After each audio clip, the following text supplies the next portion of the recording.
What happened in Genesis 4, in the first family that ever inhabited this earth, Adam and Eve had two sons, Cain and Abel, and his heart got hot or angry toward his brother, his own brother, Abel. I mean, there's just the parents and the two boys here, and one of them gets in a heated moment, his heart gets hot and angry, and he slays his brother Abel in the first family that ever existed. It's family attacking family.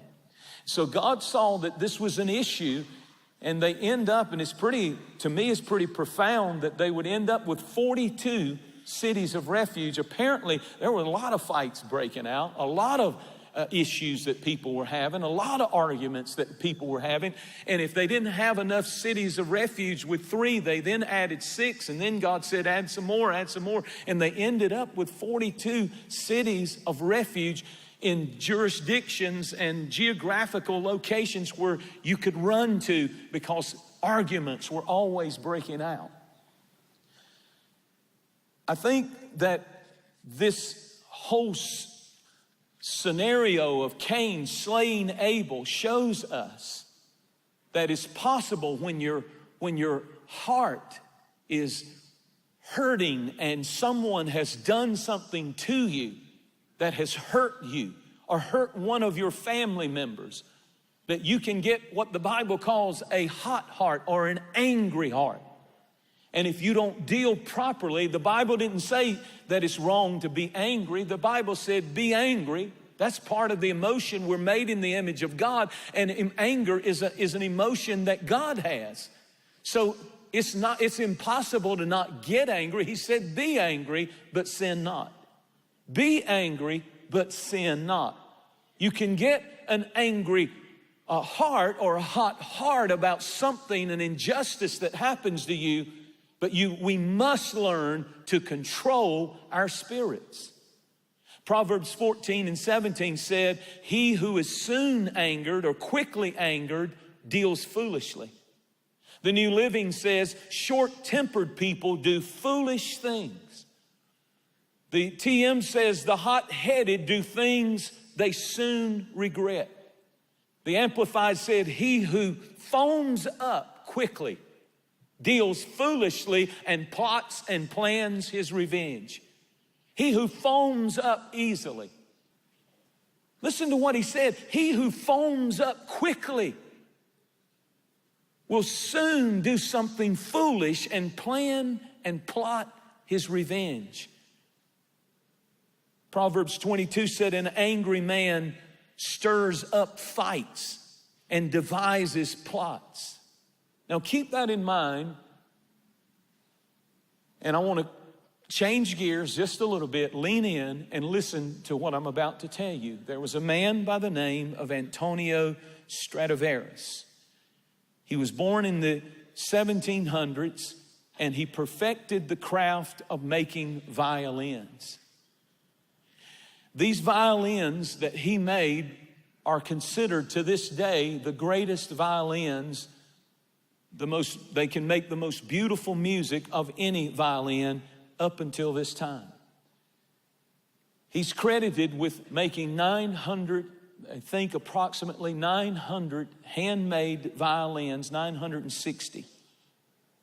According to what period in his life that he made these violins determines the value of these 960, and some of them have been lost in different ways, so they only think that there's around 500 that are still in existence.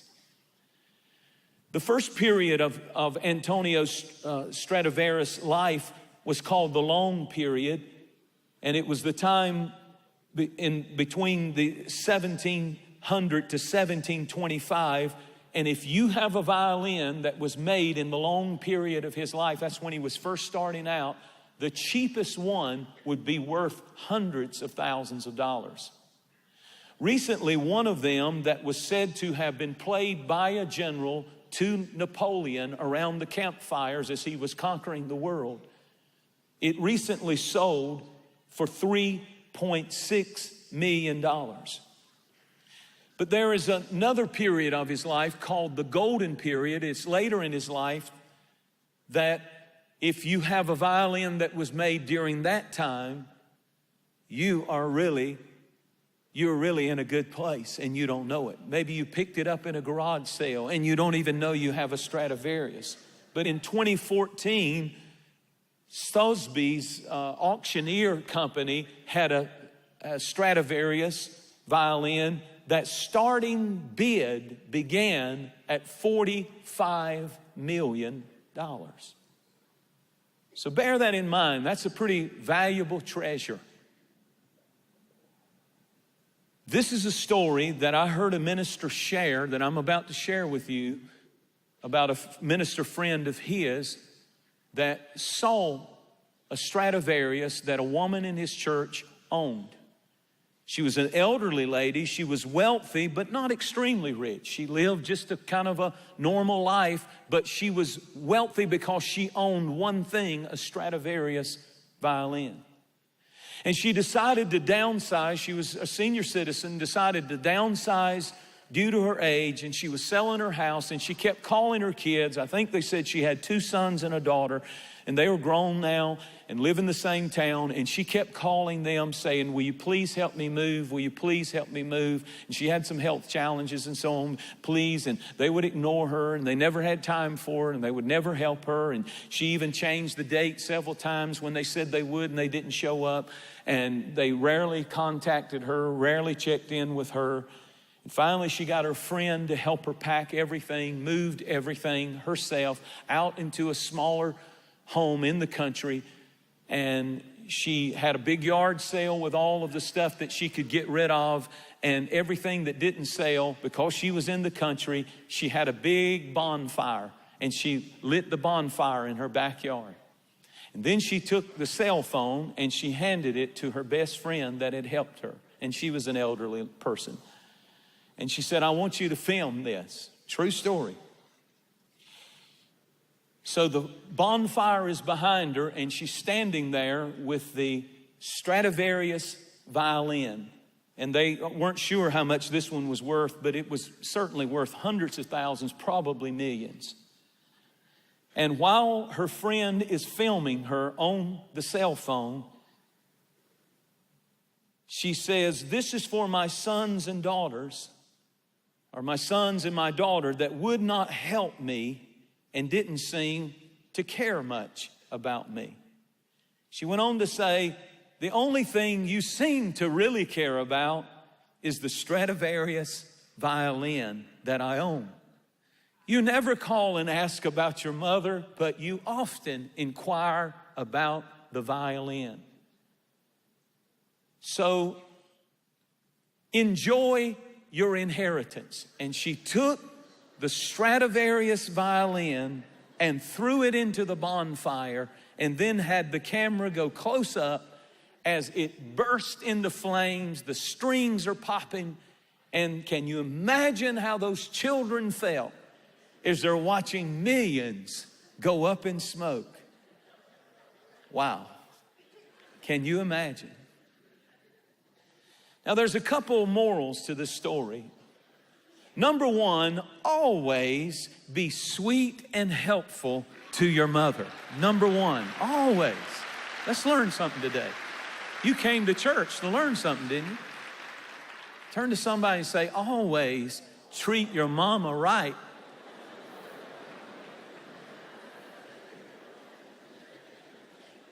The second moral of this story is be careful what you throw into the flames of anger and resentment. I don't care how hot your heart gets. I mean, I know she was mad at these kids, but she could have sold it and gave a tremendous gift to Free Chapel, and we could have done so much with it for the Lord that I'm dreaming to do. But think about what I'm saying. This is a true story. She, in her anger and resentment, burned one of the treasures of the earth. We'll return to this important message in just a moment, but I wanted to share with you an incredible opportunity that we at Kingdom Connection have to partner with Pastor Tommy Barnett and Pastor Matthew Barnett at the Dream Center in Los Angeles to build the Freedom House Women's Veterans Home, a place just for female veterans, a place for them to find help and hope and healing from addiction and brokenness in their life. Through your generosity, to help our most vulnerable veterans, these women will receive hands-on ministry. They will experience recovery and restoration through God's love. That's the only way they can be restored. And so today I'm asking you to help us build the Freedom House Women's Veterans Home. Help us make the dream come true for these women who have sacrificed for us all. Here's my announcer to tell you more. God is calling us at Kingdom Connection to do everything possible to help heal what has been broken. Sadly, thousands of American military veterans are living with deep wounds after years of service, often suffering with unspeakable pain and trauma. That is why we are partnering with the Dream Center to build the Freedom House Women's Veterans Home in the heart of Los Angeles. And that is why we are asking you to join hands with us today in this incredible outreach of compassion. Every gift makes a difference.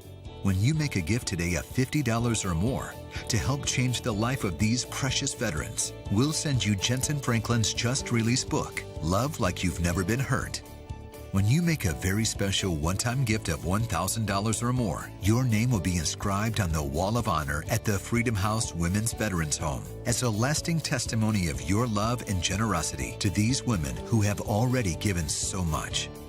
You'll also receive a custom etched glass American flag for you to proudly display in your home or office. Don't wait. Go to jentezenfranklin.tv to give your gift. Hope for these precious women begins with you.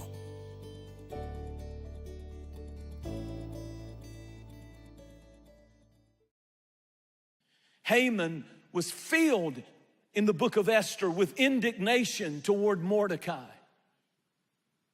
Everybody bowed down when he rode through except Mordecai. And Mordecai said, I only bow to Jehovah God.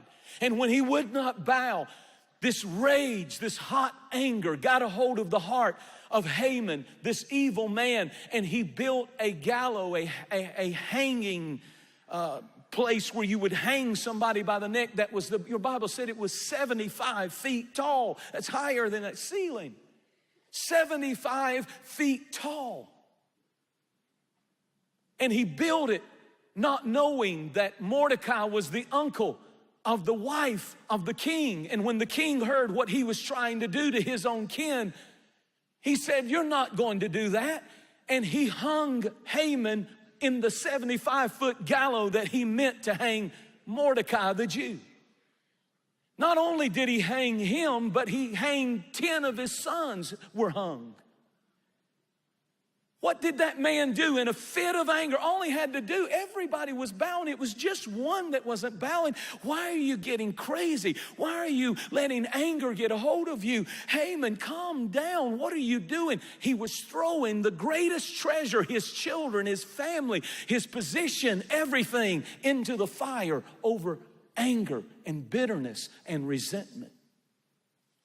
He burned the violin. You'll pay too much if you let unforgiveness and hatred. I wonder how many of you right now, what I'm saying to you is our families are our greatest treasure. Our families are more valuable than a Stradivarius violin.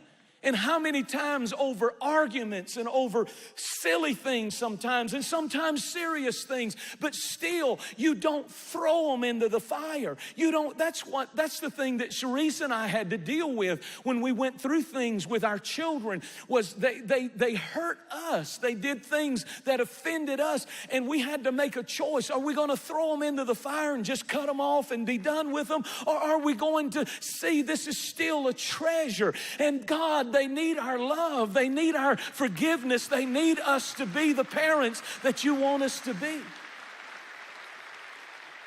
Nebuchadnezzar built an image, and he said, everybody bow down when the music plays. And the Bible said 3 of his closest counselors The Bible said he leaned on them. They were 10 times brighter. Shadrach, Meshach, and Abednego, they were his inside counselors. They were making him famous and rich. And he would ask them the hard questions and they had answers. But when he saw them not bowing down to his command, he brought them before him. And he said, you either bow or you will burn. I'm about to throw you 3 Stradivarius violins into the furnace. And they said, "O king, we respect you, but we don't bow to anybody but our God."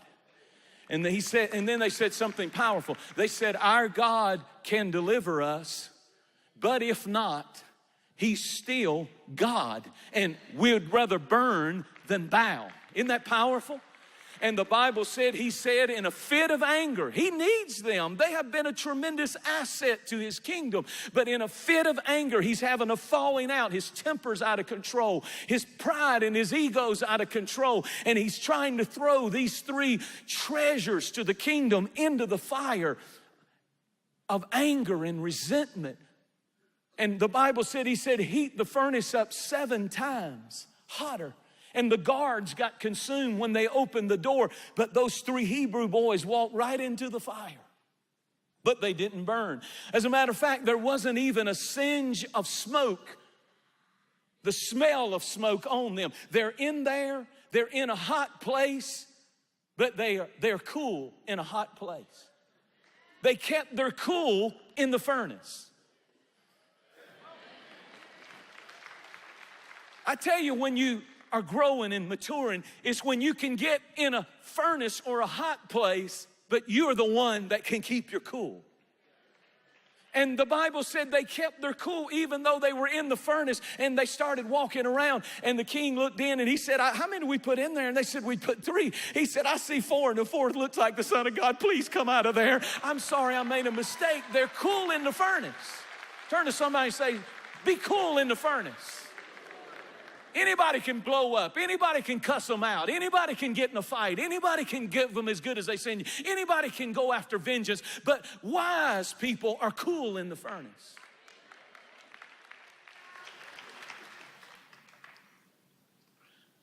You know how many people are in prison off of one unguarded moment? You know how many people have messed their life up because in a moment's time, something happened? When we understand that we've got to control our spirit, not burn and destroy our greatest treasures. I believe that as parents, sometimes we have to decide that we're going to love our children no matter what. That if they at some point, they're no longer in your house. They're at the age of accountability. They're 17, 18, and they can go out legally and do what they want to do. At that point, if they're going to live that life, we can just throw them in the furnace and say, "I'm done with them." And that's the tendency. Well, they're not living right, and I didn't raise them that way. Don't throw your greatest treasure in the fire. Stay in their life. I don't care what they're doing. I don't care how they're living. You stay in their life. Presence is everything. Well, I'm afraid if I stay in their life, they'll think I'm okay with what they're doing. They're going to do it anyhow. So why not stay in there and love them?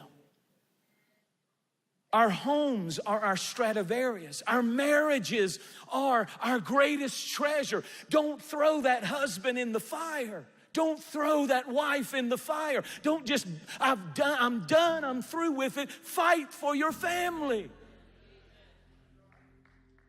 If you're listening to me today and you would say that there is a hole in your heart, there is a broken place in your life, that you need the love of God, you need the forgiveness of God. Maybe you'd say, "I've thought about throwing somebody into the fire, spiritually speaking. I'm dealing with unforgiveness.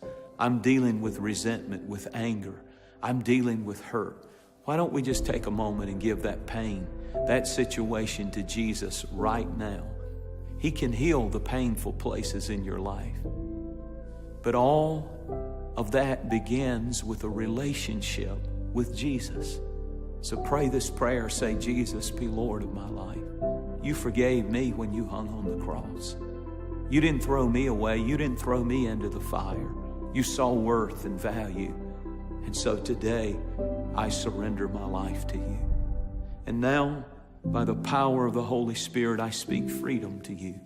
I speak freedom from bitterness, from anger, from unforgiveness. I know God is setting you free. Hold on to your life's greatest treasures. Don't throw them into the fire, but believe that God can heal and restore and bring reconciliation in your family, in your life, and in all that you care and love about. If God has done that work in your life and you need somebody to pray with you to further seal the blessing, go online right now. Visit us online or dial the number that's on screen. We want to hear from you. As I've been telling you about and casting the vision for, some weeks ago I sat with Pastor Barnett at the Dream Center, and he began to share that one of the greatest needs that they have. But he said, we have a tremendous need. We need something for veterans, particularly women veterans who are committing suicide at a high rate. Many of them have no families or no one that can help them. And I'm so honored to partner with him, and I need your help. It's going to cost hundreds of thousands of dollars for this project, but God has called us to do it. These women, veterans who have defended our freedom, now we're going to provide them a building, a place, a freedom house for women's veterans right on the property of the Dream Center. And I'm asking, I'm going to be bold today. I'm asking 300 of you to sow a one-time gift of $1,000 and say, I can make that happen. I can be a part. Maybe you're a veteran. Maybe you have a child who's a veteran. Maybe you know someone who you greatly respect and want to honor. I believe God is calling us to do this. Let's stand for our veterans. Let's stand for those who have defended our freedom and our right to worship God. And let's provide a healing place for them. Pray about what God would have you do today. God is calling us at Kingdom Connection to do everything possible to help heal what has been broken. Sadly, thousands of American military veterans are living with deep wounds after years of service, often suffering with unspeakable pain and trauma. That is why we are partnering with the Dream Center to build the Freedom House Women's Veterans Home in the heart of Los Angeles. And that is why we are asking you to join hands with us today in this incredible outreach of compassion. Every gift makes a difference. When you make a gift today of $50 or more to help change the life of these precious veterans, we'll send you Jentezen Franklin's just-released book, Love Like You've Never Been Hurt. When you make a very special one-time gift of $1,000 or more, your name will be inscribed on the Wall of Honor at the Freedom House Women's